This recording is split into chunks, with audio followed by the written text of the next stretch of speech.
I don't know if you've ever thought about it like this, but God is inviting me, He's inviting us into a life that is so much better than anything that we would come up with on our own.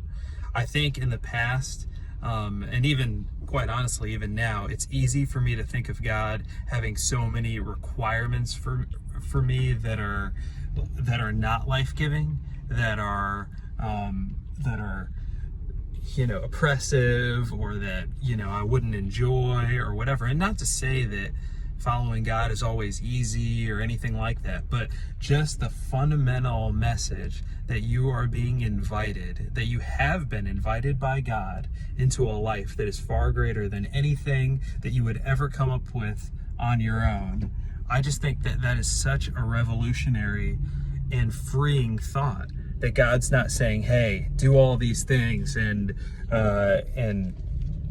yeah, your life isn't going to be fun or enjoyable, but at least you'll be in my good graces. But that fundamentally, He's inviting us into a life that is more and more free, that's more and more in line with truth, and that's really the message of the gospel, that Jesus came,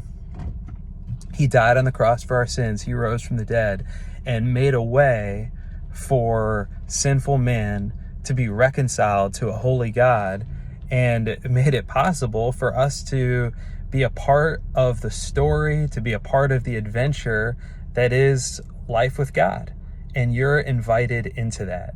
I don't know if that's a message you've heard before or one that you've seen that way before, but just think about that. God has invited you into a life that is far greater than anything that you could ask or imagine. And the question for all of us is, how are we responding to that invitation? If this channel is helpful to you, we'd love for you to subscribe,